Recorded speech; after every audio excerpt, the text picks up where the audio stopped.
every time you look at your phone, you see someone your age doing something better than you, making more money than you, having a cooler car than you, having a bigger house than you, doing all the things that, you wish it was you. Because at the end of the day, whether you're making a lot of money, whether you're not making a lot of money, the real question is, are you happy? Welcome, everybody, to the next episode of Inside the Flows. I'm your host, Iyassu, and I have a special guest here, Ryan from Element Wealth Management. Hey, Ryan, how you doing today? Good, Iyassu. How are you? Great. It's Friday, February 13th. We have an exciting show and a lot of people don't realize that there's some really cool folks that work in the investment advisory industry, but they don't get much sunshine. And I'm always great to get like a special guest like you, Ryan, on here to demonstrate to the audience and folks, some of the cool things that you're working on, some of the just personality that you bring to the space, and you're a next gen wealth manager. So it's always great to highlight you and show folks like you who are in the space that don't really get the limelight like you see in maybe Bloomberg TV or, or Sure. any of the other Yeah. popular shows. So thanks again for joining us. No, I'm appreciative for you having me. This is an honor to be a part of these types of conversations because the no one likes to talk about finance anymore. It's one of those things where you don't talk about at the dinner table. And so for the next generation, Gen Z, it's as you see it already, people are breaking down boundaries, and it's a pleasure to be able to talk to you about this stuff with your insights, your career, and getting into some of the content that we have planned for today. So I'm excited, and thank you for having me. Yeah, thanks for the kind words. I love it. I always say flattery gets you everywhere. uh, hey, Ryan, just before we get into the weekly update, do you want to just kind of tell the audience like who you are and where you work from, where you work at, and just a little bit about yourself? Yeah, sure. So I'm born and raised in East Bay of California, Walnut Creek to be specific. I went to St. Mary's College. I went to De La Salle High School. Played sports all my life, and now I'm in a unique part of my life where I'm able to fully focus on my career and what I want to do and how I want to do it, and specifically around um, how I want to help people. And so, a bit on my background is growing up. My mom used to drive me to school, to practices. I would be playing baseball, basketball, soccer, all of these sports, and she would be the one driving me to and from everywhere. And she's a realtor. And the entire drive, sometimes I would get in a car. We would drive from practice to home, and she'd be on the phone the entire time, phone call after phone call after phone call, just trying to make ends meet. And in between phone calls, she would turn to me and ask me a few questions and say, like, "Oh, what do you think of this? What do you think of that?" And a lot of it leaned financial. Me being 10 to 15 at the time, I'm like, I don't know. I don't know the answer to these questions. But now when I was starting my career and before I was getting licensed, I thought, I want to be able to help people just like my mom, where it feels like you have everything figured out. You're providing for the family, you're doing these types of things. And those subtle financial questions, the things that are a little more intricate than your average Joe at home, it's one of those things where you need a spokesperson, you need an advisor, and I'd like to be that person. So that was my real drive through my undergraduate and getting licensed while I was still in school. And so now that I've been out of school, it's been trying to connect with families in that same way. Hey, I'm here to be a resource for you. There's no hidden incentive here for me other than the fact that I experienced it. I know what it's like. I had those questions bounced off of me. And I'd love just to give back to this East Bay community in the same way that provided me so much growing up. Yeah, it was St. Mary's is a Jesuit college, right? Uh, Christian, I believe. Yeah, I think it's part of the Jesuit. So I went to USF. So USF is one of the Jesuits, and I think St. Mary's is linked to that. One of the nice things about going to a college like that is they really ingrain into the students to give back to the community. And I'm not sure if you had it in your program, but I had it in mine where I had to commit dozens of hours of community service, or else I wasn't allowed to graduate. And so I hear that resonating from you, like you just kind of giving back and being selfless and Yeah. just like overall being helpful, right? And that was De La Salle's motto. I mean, they have it plastered around the school: enter to learn, leave to serve. That's the mindset. You go in there, you see how you can better yourself, and then you leave that place going to share it with everybody else. And that's a although I didn't want to go to St. Mary's because I thought I wanted to be different. Both my sisters went there, and I thought, I'll go do my own thing. I'm glad I did because it's one of those things that you learn to appreciate because you didn't want to do it. And same thing with my time at De La Salle. Eventually, I started wanting to look elsewhere for sports and everything. And it's one of those character development tropes that you kind of have to go through. Yeah, the crazy for the folks that don't know about De La Salle, so De La Salle has probably like one of the best sports programs in the nation. I'm talking, I would say Mary's in Berkeley, and we had a pretty good sports program, but you all were like exponentially better at your sports program, and it's pretty like when I heard you say, you were playing sports and, your mom would pick you up, like it brought me back to my days of when I played high school football and my mom picked me up and like every day she's just like, you stink. Like, you're taking a shower as soon as you get home. It's Yeah, because you play hard with these programs. So yeah, it's cool that you it's really cool that you went to De La Salle, man. That's very I impressive. appreciate And you that. played sports there. Yeah, no, I had a blast. I mean, that's what drove me to go to De La Salle. As much as as difficult as it was, the sports programs, it's intense enough to teach you the life challenges and life experiences that you need to learn. You have to go through those types of obstacles, the mental obstacles, and none of this stuff's unique. The amount of financial advisors that played sports and done stuff, and any guy in finance that works in finance, it's not a unique story.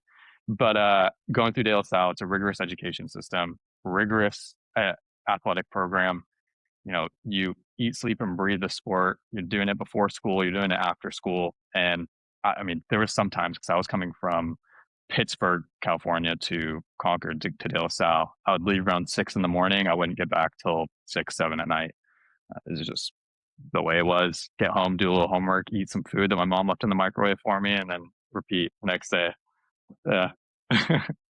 Yeah. Yeah. The All right. grind. That's awesome. Yeah. That's awesome. So that's Ryan over here. A very good intro to you, and thanks again for being on the show.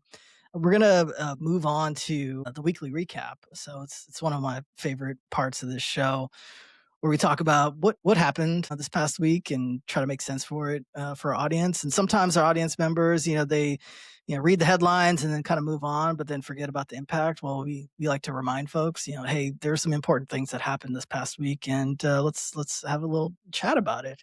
So Monday, first thing happened was you see in the Wall Street Journal that Seattle Seahawks win Super Bowl. It was everywhere. Barron's, Wall Street Journal. I couldn't get away from it. And, Yeah.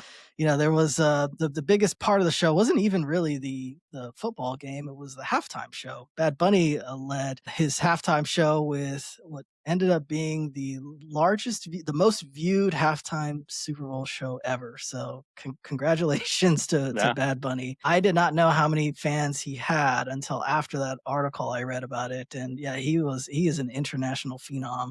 Hmm. So that was kicking off Monday. Yeah, yeah.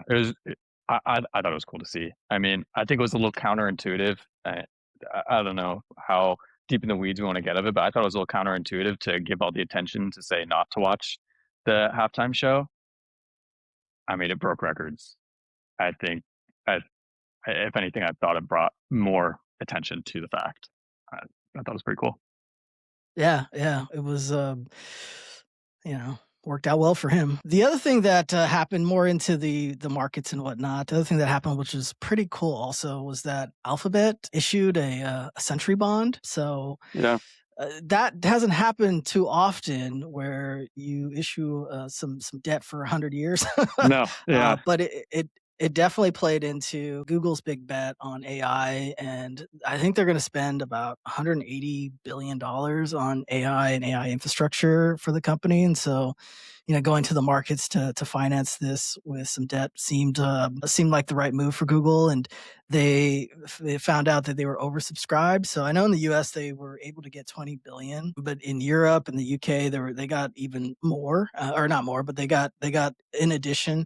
So total up to around 32, $34 billion, with the coupon being around 6.1%. So if you can imagine, Google for 100 years is going to be paying 6.1% on its debt, and it was oversubscribed. So that's just wild to me. Yeah. If you look at a track record of federal funds rate, you could go back, you could use FRED, FRED online. This is the Federal Bureau that can publish economic data, we're roughly in line with 1950s levels of interest rates.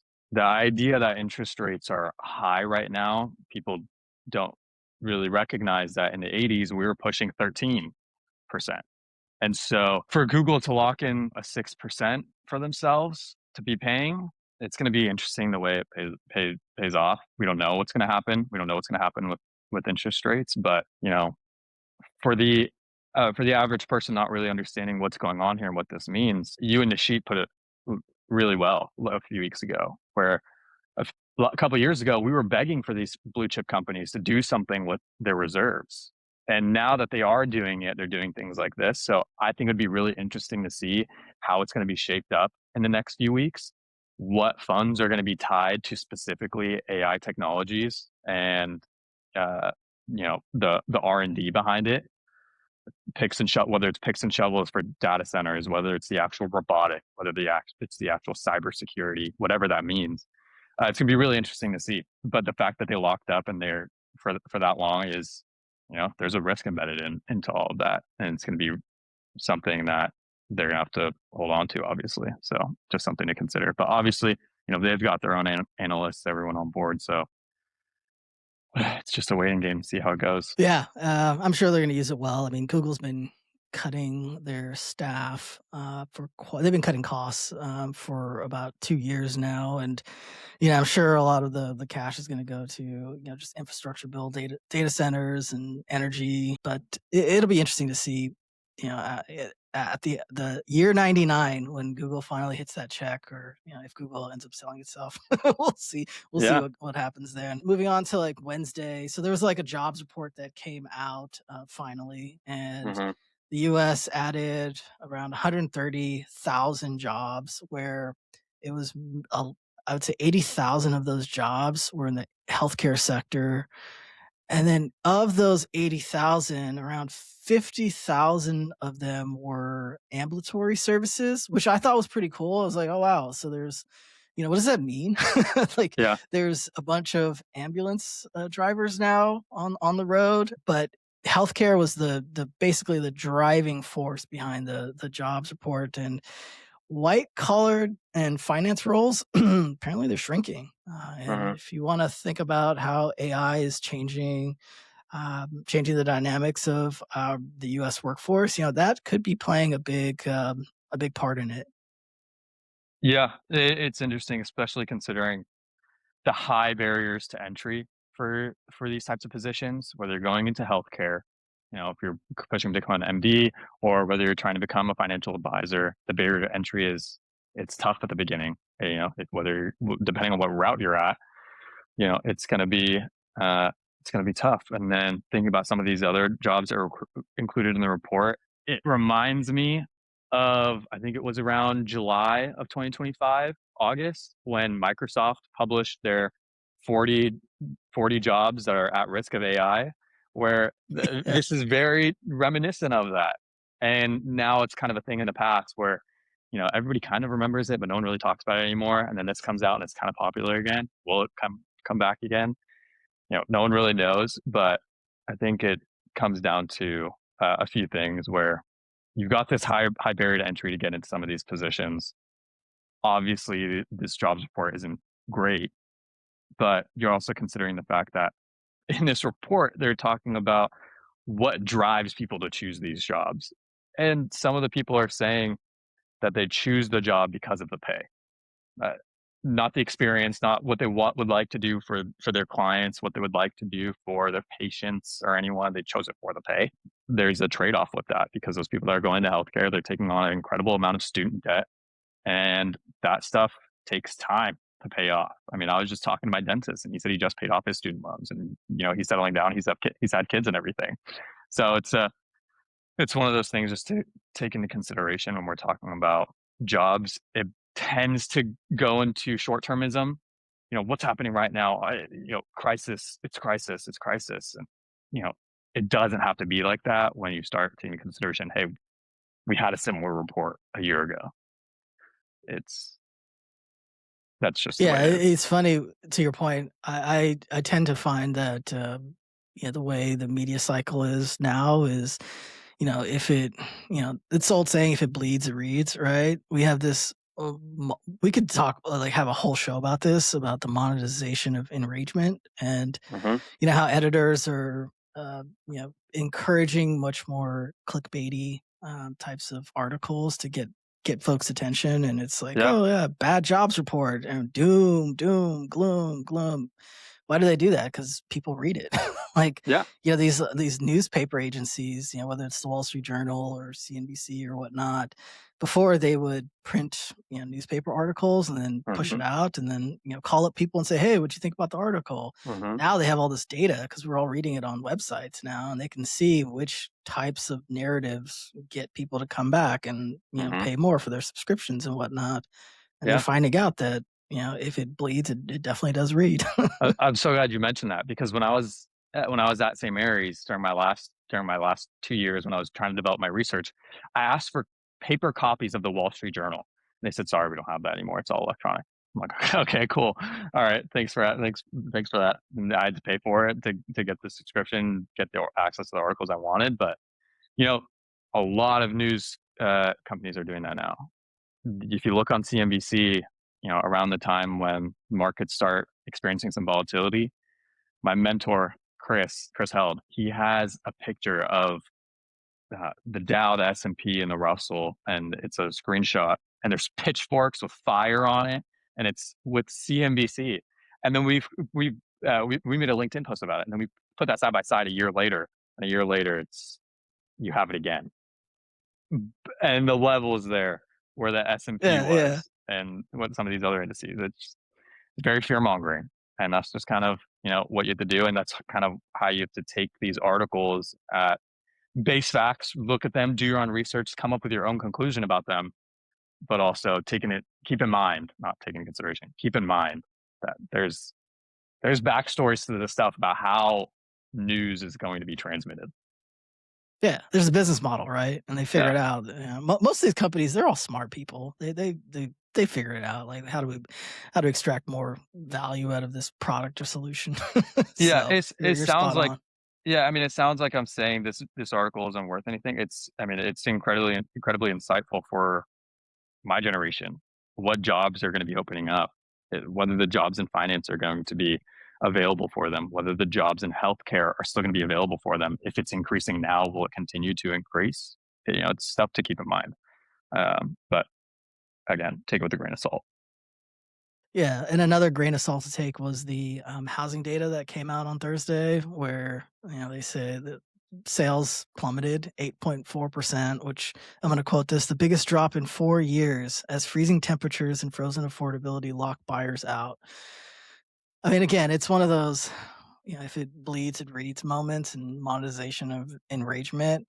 If you're, 20 years old and 20, or sorry, 25 years old, and you're thinking about buying a house and you're looking up and you're like, wow, these things look terrible. And, I'll probably never buy a house. Like, but if you're 50 or 60, you've been through a couple cycles, that the winter is like the worst time to buy and sell a house.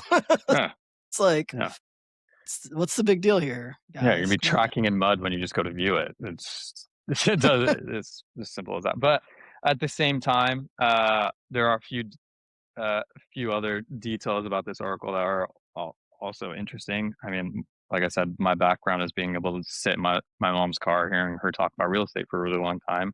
When we're talking about home sales, whether or not things are going to be posted for sale, you take into consideration the season, whether it's winter, summer, spring, fall, but also where this inventory is coming from, whether or not there's going to be inventory, especially within these urban areas like San Francisco. Like, you went to Berkeley. How difficult was it to find housing when you're at Berkeley? So it's incredibly difficult. Yeah, exactly. And that was how long ago? Oh, do we have to say? Oh, you're showing my age here, buddy. It was not too recently. No, exactly. But that's kind of economics 101 behind it. Supply and demand. There's not enough supply to go around. And what are we going to do? Share the same land to build homes on that these data centers are being built on? You're going to look out your window and just have like bright lights shining at you by these data centers. It's going to come down to people being priced out 100%. People are going to be bidding on the same homes um, because people are living longer. The younger generation is going to take longer to save up for these types of homes, and they're going to be bidding against seniors, senior senior living, because medicine is only increasing. Medicine is only getting better, is what I'm trying to say, and people are living longer. And when that happens, we're going to have some type of population growth, even though it's been stagnant. Birth rates are declining. There's going to be more people that need homes, and there are homes available. Whether or not there's a home slump now, sales slump now, it's going to be interesting to see what happens in the next 4 years and 40 years. Ezra Klein, a popular podcaster on the New York Times, he has this Ezra Klein show. He did an episode on the housing supply last year, and it's really fascinating. I'm going to link it in the description for folks who want to check it out.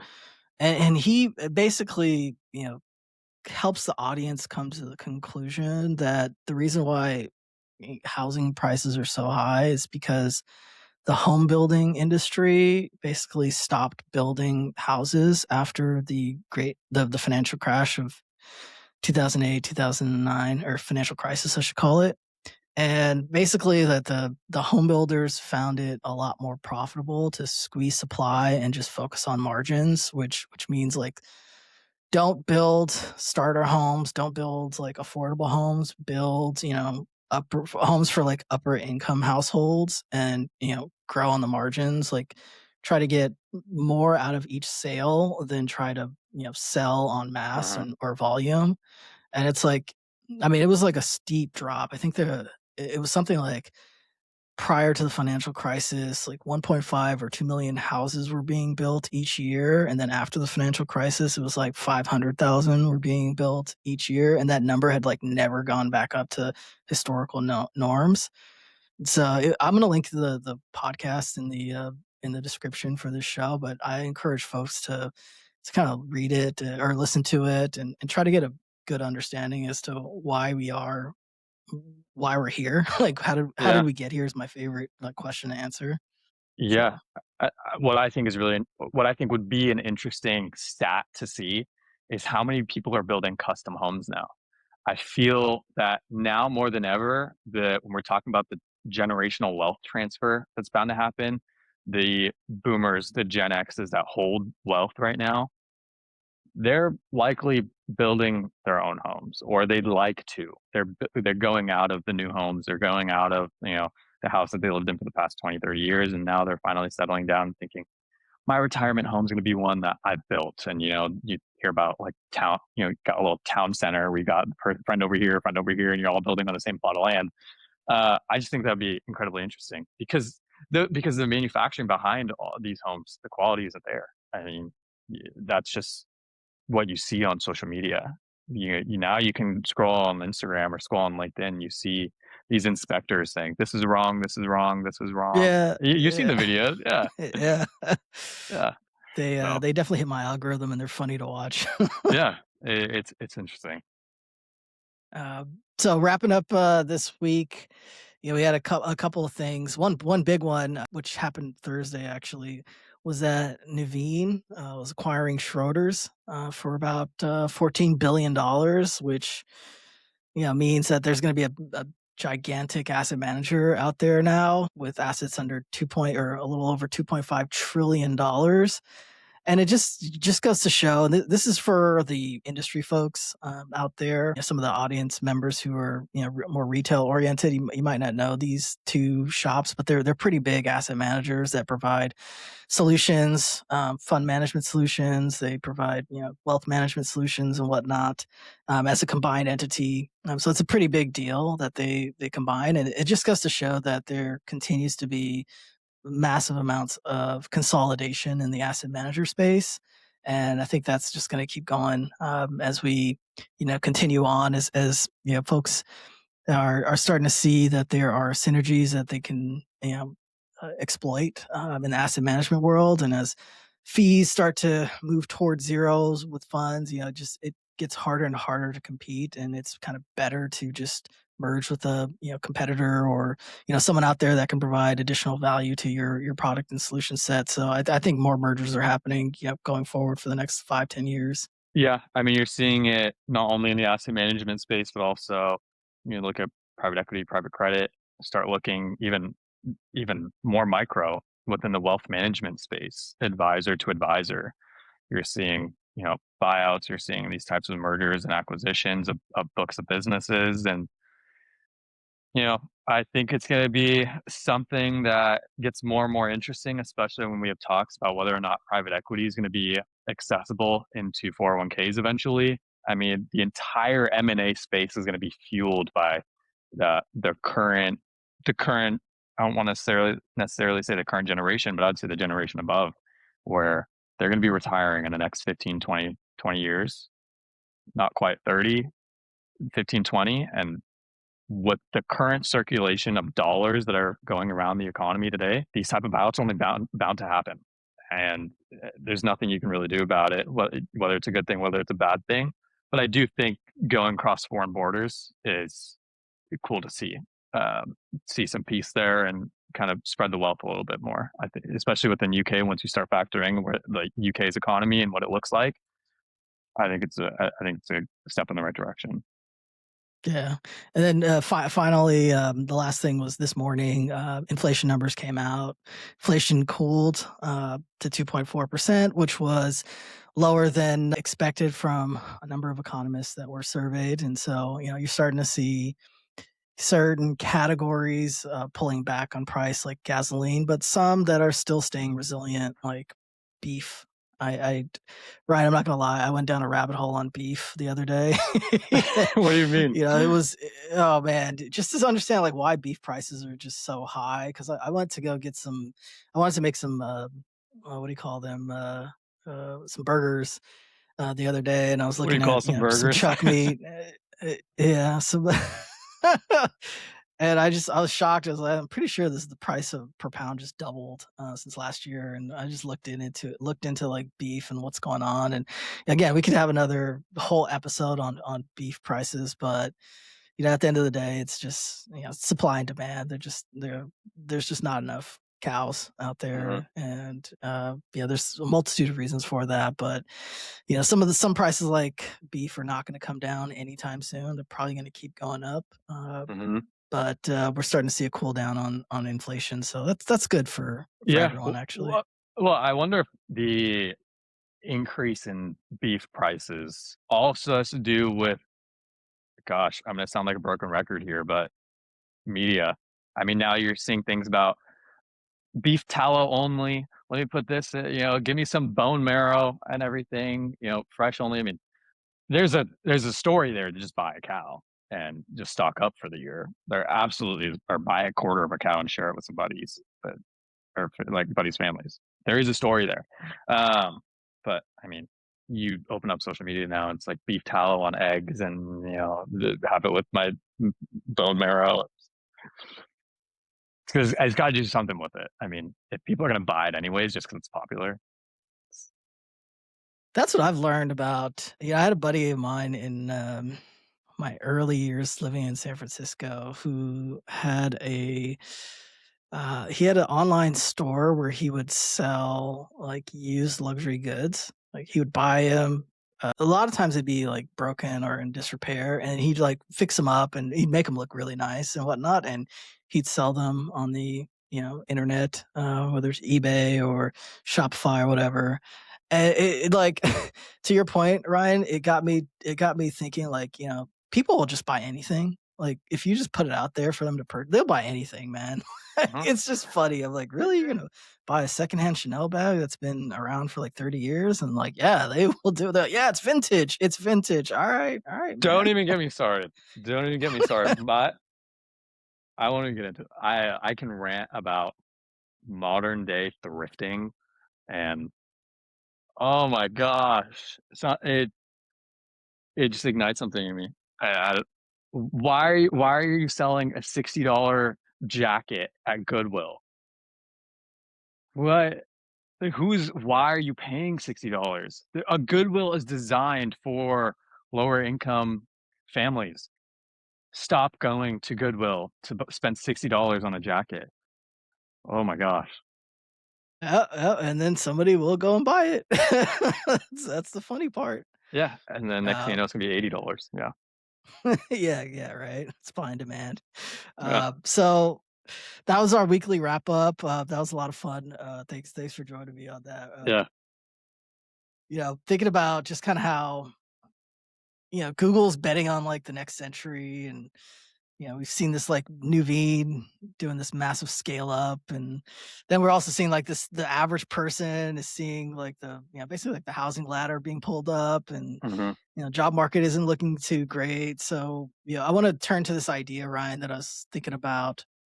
This data this week kind of reinforces the idea the traditional bargain, work hard, buy a house, retire, is kind of broken. When you see this split between the bigs and the individuals, does it surprise you that people are kind of abandoning traditional investing strategies? And this is going to tie into our special topic that we're going to talk about next. But does it surprise you?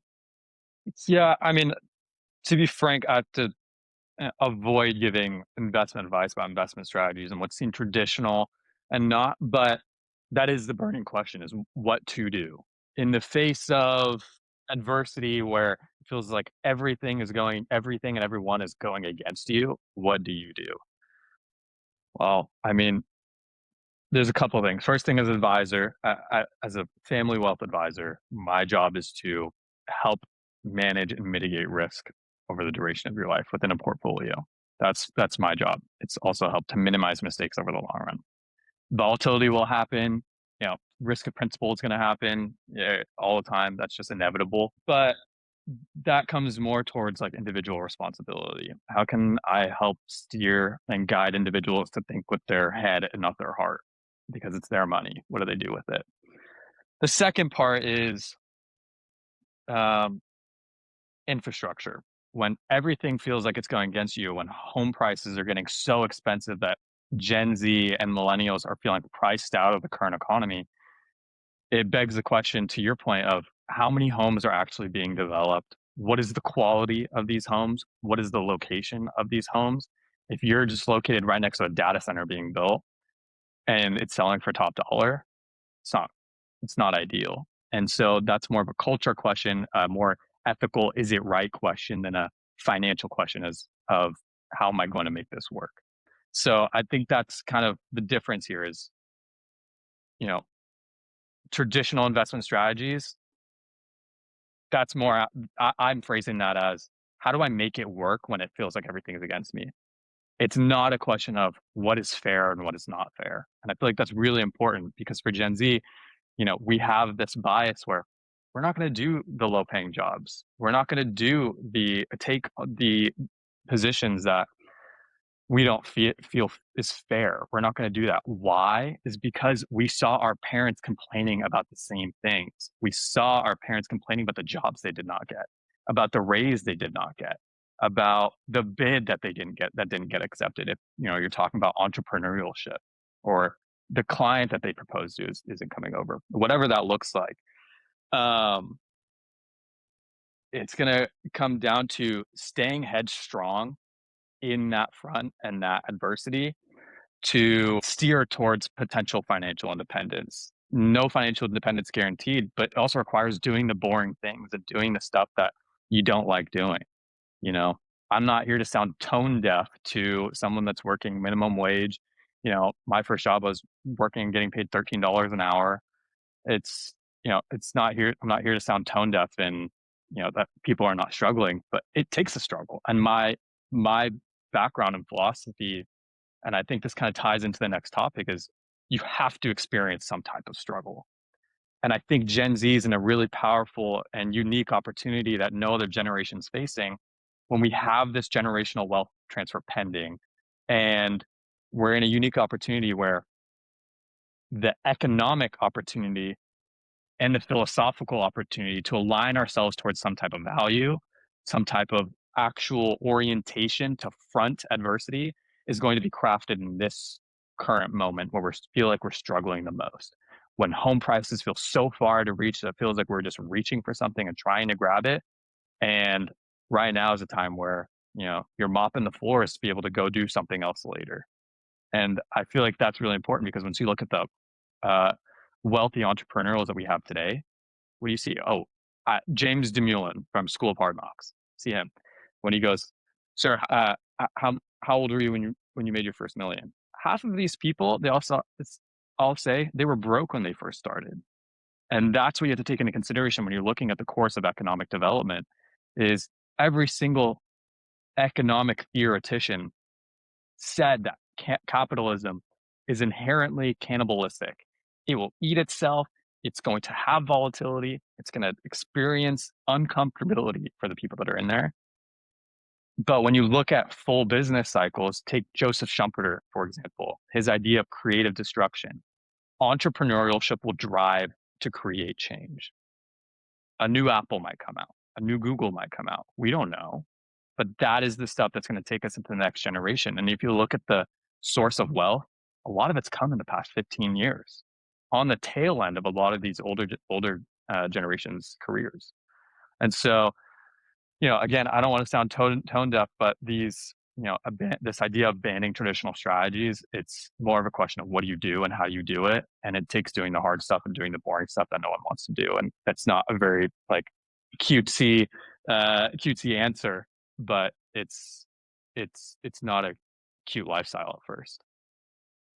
Yeah, it reminds me of the folks back in the news agencies where you'd hear stories about someone who started in the mailroom, right? Just picking up mail and dropping it off at journalists' desks, and ended up being the editor, like the senior editor, because they spent 20 years there and just did all the jobs that no one wanted to in the beginning, and then all of a sudden they were given more and more responsibilities, and next thing you know, they're leading pretty important institution. Hmm.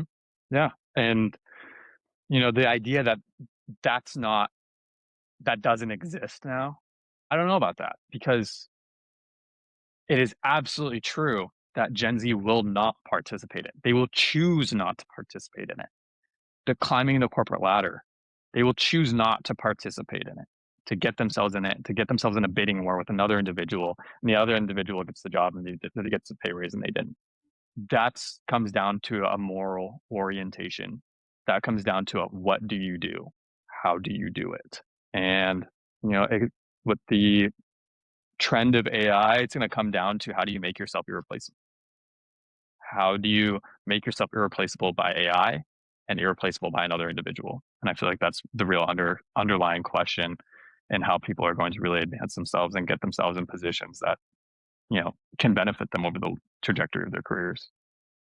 I can't really speak for an entire generation. However, I'm trying to understand the whole dilemma that Gen Z has. It's almost like for the Gen Zers, they feel like the game of life is rigged, and it's like not rigged in their favor.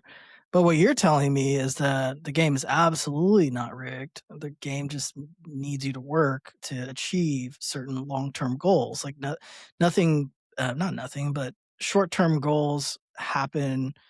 Short-term success is very, very limited to very few, sometimes just lucky people, but the real, long-term goal and success takes, a while. It's not given to you you're not gonna be CEO of a company, in, like, a year, right? But you could, Uh, so but you could. I mean, I feel that we are in a state with social media where every time you look at your phone, you see someone your age doing something better than you, making more money than you, having a cooler car than you, having a bigger house than you, doing all the things that you wish it was you.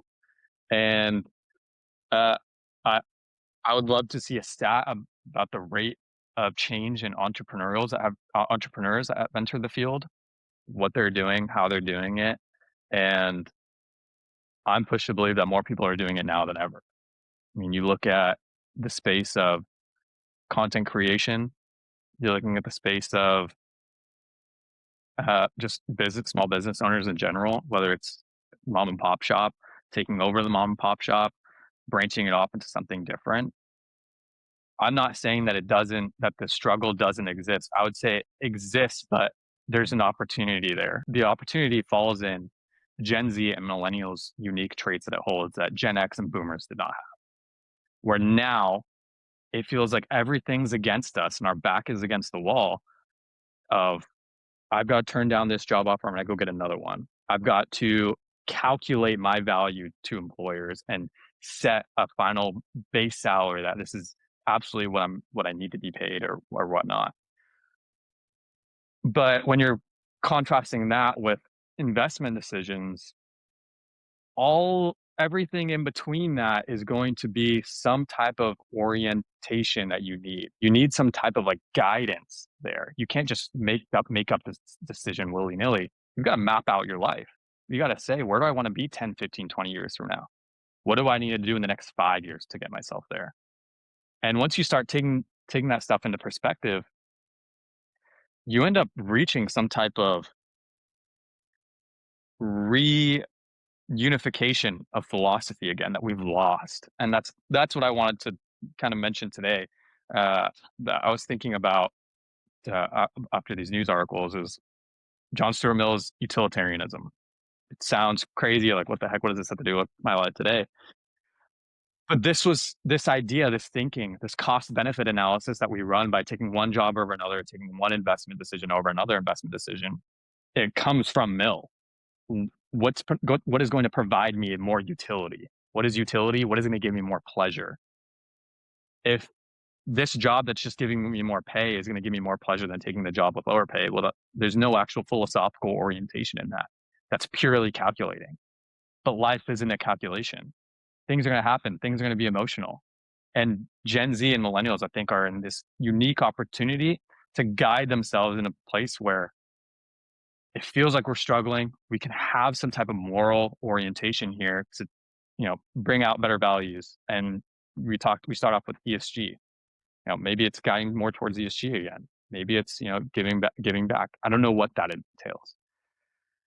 But this philosophical dilemma reinforces this reconnection to ancient philosophy, where you have to experience this type of stuff. There's no other way around it. But that is what's going to give you some type of satisfaction in the end. It's not just a dollar thing.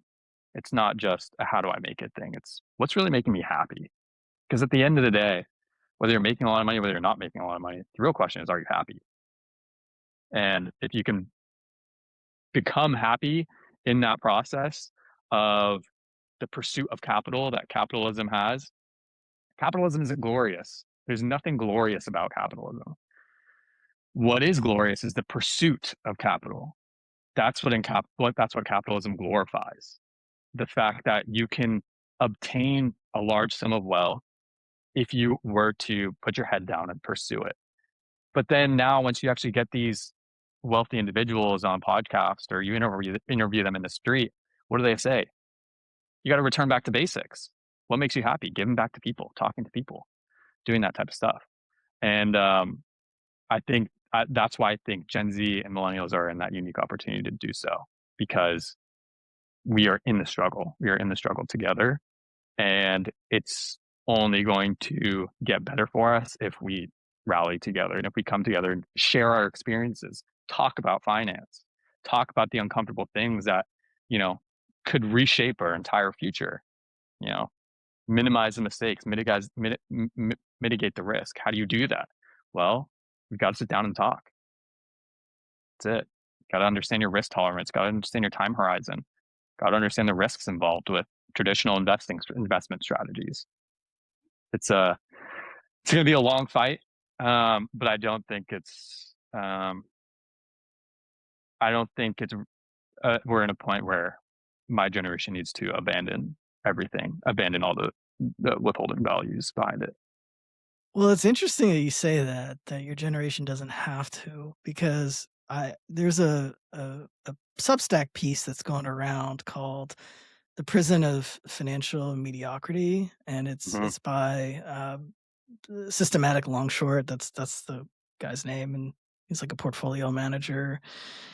And I shared this with Ryan the other day. I was like, hey, we should talk about this because it kind of goes into the thinking of this almost prisoner's dilemma for the Gen Zers and younger that is starting to fuel the rise of basically gambling.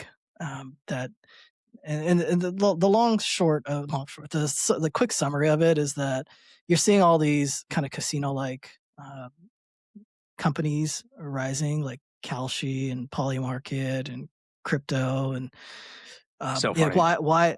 yeah, like why are these platforms starting to rise? And it's because the author argues, and by the way, I'll link the article in this in the description. The author argues that the next generation feels like the game is rigged towards the baby boomers, and that there was such a massive amount of asset appreciation that they didn't have access to over the past 10 to 15 years, and that they'll never catch up. And the only way to actually catch up is to do basically like gambling, put your money in these like poly markets and Kalshi bets, or put your money in a decentralized exchange, and hopefully you extract value from that because they can't. They feel like Man. they'll never catch up, and I think they call it long degeneracy. Like these are like Yeah. degenerate bets that they're making in their lives, and you know it was a really for me it was an eye opening because it put things into categories that I could understand where you know I'm seeing in at least in my iPhone or social media feeds, like the ads I get are all like Kalshi and Polymarket, and I think Giannis Yeah. Antetokounmpo is like now a part owner of like Kalshi, and Crazy. Yeah. I didn't understand why. I'm like, why is Yeah. this happening? But like now I do. It's because all these like trading platforms are creating this image of success for the younger generation, and they are like DraftKings, betting to see if somebody's going to run on the Super Bowl football field and making $50,000 over it.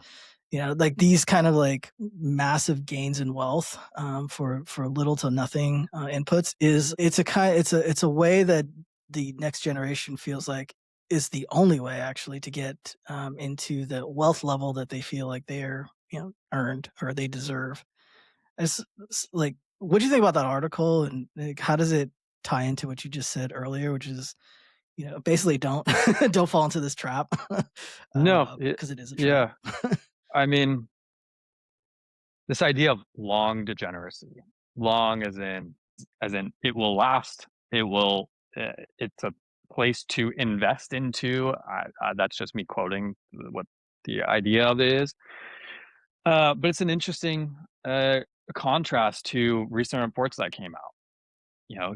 Think about the alcohol intake report.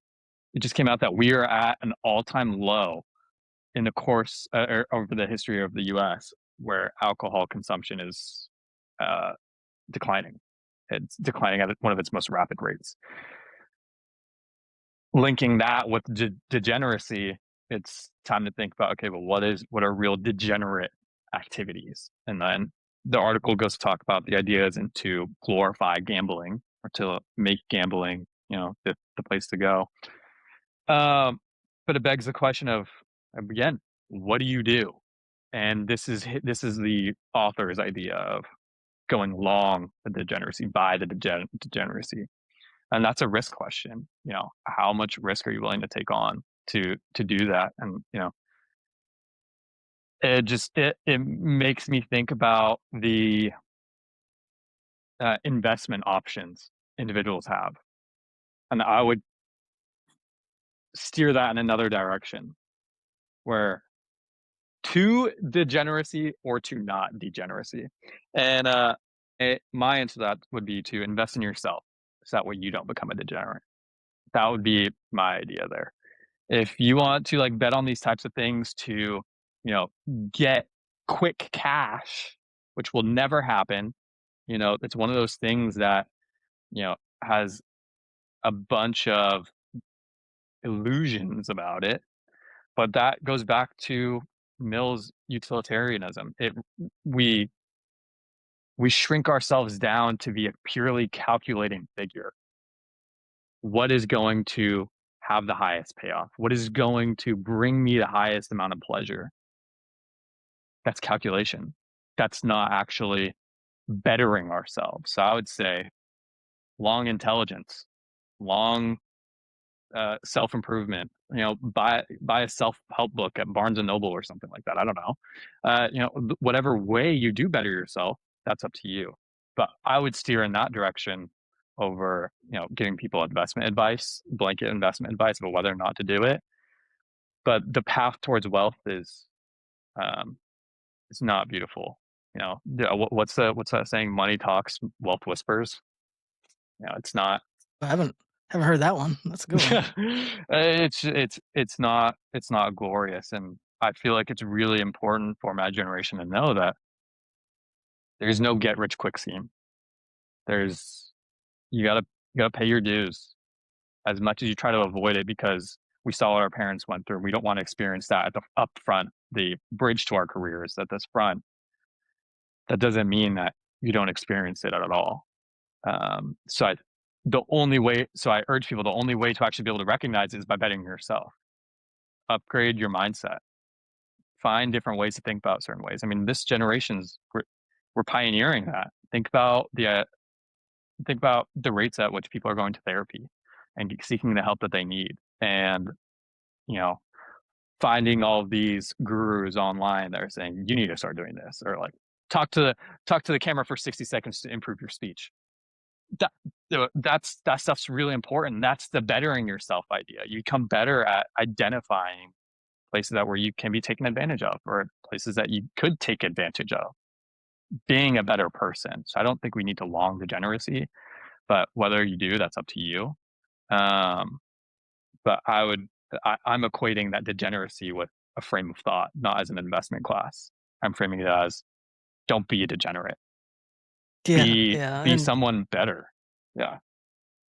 yeah, 100%. And yeah, I just want to reinforce what Ryan said. We don't give any investment advice on this show. This is all education, and we're talking about an article that or a Substack that someone wrote. So do not take this as investment advice. I think one of the things that Ryan said that I really reflect on is don't be a degenerate, meaning don't gamble like thinking you're going to build a lifestyle that's of the rich and famous.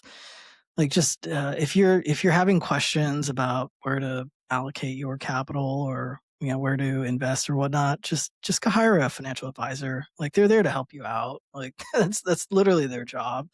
And find one that meets their minimum and whatnot. But just use them, leverage them.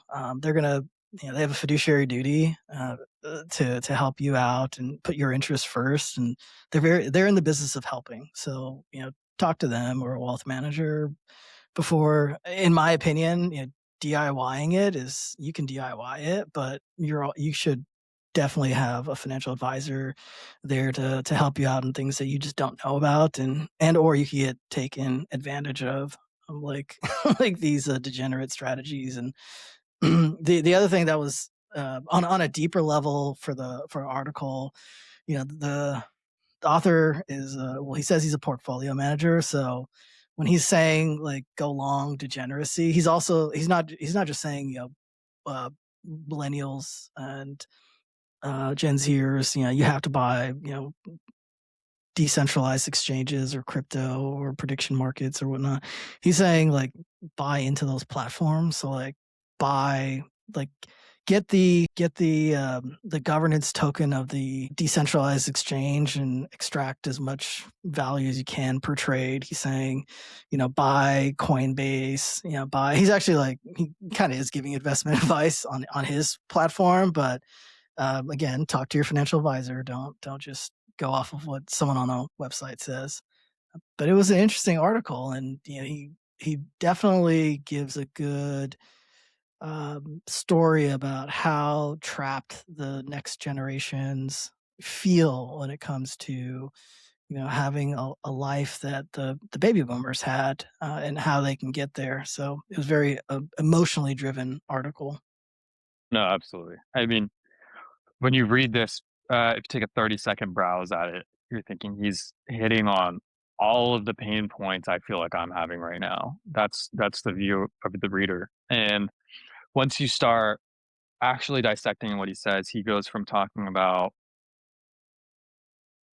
almost about the barrier of entry to uh, how to succeed. He calls it the collapse of the traditional bargain, and then it slowly falls into more of an issue on consumerism and a problem against capitalism, and that push and pull behind that. It's one of those things that we're gonna have to deal with, and I would say that's more the problem that we're gonna have to come to fight against as Gen Z and millennials, where we have this world at the palm of our hand that is ready for us to take it in any which way that we want because of where financialization has taken us, where industrialization has taken us, where technology has taken us.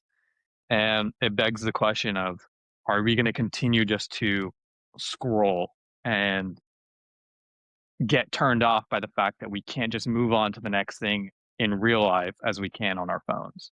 Get bored of something, what do? You scroll. What do you do when something breaks? You buy something new. What do when you hate your job? You quit, you find something else. The path towards wealth building in that front, I find his article to be more of against, again, that capitalism, consumerism, than actually a path towards financial independence, because the path towards financial independence is never beautiful. It's never, in and of itself, you're always going to think, oh, like, I can't remember, I can't forget when I was experiencing this. That's the beautiful part. That's the glory in it. The glory isn't, oh, I'm struggling right now. Like, no, it feels awful. It's always going to feel awful. And I think that's an important thing to take from this article. Is that why the acronym is called FIRE? Because it burns? Yeah, I mean, yeah, maybe. Thanks for those comments, Ryan, and your thoughts. Now we get to move on to my favorite part of the show, which is what are you looking forward to next week, and what are you keeping an eye out for also next week? Yeah, I mean, I'm not too big on any news that's coming out next week or anything like that, or uh, I tend to stay away from stay away from that. But um, I don't know if this is a really good answer, but I'm going to be headed to London in a few days, few weeks, and so I'm going to go hang out with some family there, and then head back. But I'm excited for it. Shouldn't be there for too long, but it's one of those things where I want to be able to value the time that I have with those that I have left, and and the time that I have left, and it's uh it's a privilege to do that. Yeah, I think most folks, especially when I was younger, I made a mistake thinking that like money was the ultimate determining factor of what wealth is.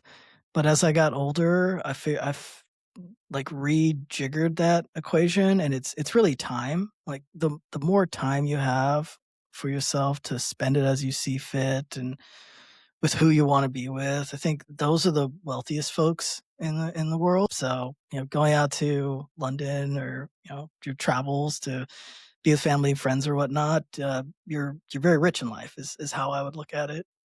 Yeah, no, very privileged, very thankful to be in the opportunity that I am. And these types of things don't really come up unless there's an urgency for it. And so I have my I have my grandmother living in London, and so for the longest time kept saying, I'm gonna go see her, I'm gonna go see her. She's the first person I talk to every morning, by the way. When I'm stuck in traffic on the way to work, I call her every day. And I kept saying, yeah, I'll come. I haven't seen her in about 8 months, and now it's gone to the point where I'm like, okay, I'm coming. I'm going to come see you. Nice. I will see you. So yeah, Love yeah, it. Love it. privileged. Well, anything that you're looking watching out for? Maybe it's the airplane ride home. Like, Yeah. So hopefully it's I not too mean, bumpy. no, yeah. I mean, I'm kind of excited to just see the. I'm excited to personally experience uh, air flights again. The last time I went was 2024, and you see all the stuff online about this happened on this airline, this happened on this airline, and this customer service is awful, blah, blah, blah, blah. I want to experience it. I love traveling. And I feel like it's a good indicator of, what's going to be happening in the airspace, air traveling space. There's the type of upgrades you have, the type of um, experience that you have on board. That stuff is super, super important. And you reflect back onto the 80s when, it was a 2-2-2 formation and people had a bunch of legroom, bunch of space. You could climb back and do all that kind of stuff. And now you're all, huddled like chickens in the back. So it's one of those interesting contrasts, but I think it's going to be really important to see when we're talking about potential space travel, potential, you think about flying drones out here by Amazon for deliveries and stuff like that. Continuing to put yourself in those positions to experience opportunities, I would say is more powerful than just like sitting online and reading a bunch of news. Go out and experience the world, which is what I'm excited for next week. Well, that wraps up our show. I want to thank Ryan for joining us as our special guest. Thank you so much, Ryan. No, thank you. It was a pleasure. And hopefully we can have you again on our show. This was a great show, by the way. I really do mean that. And folks, if you are listening, you can find us on YouTube, Spotify, Apple Podcasts. I'll be putting all the articles in the description and in the show, so you can see what we were talking about. Please like and subscribe. It really helps. And we will catch you next week. Thanks. Have a great weekend.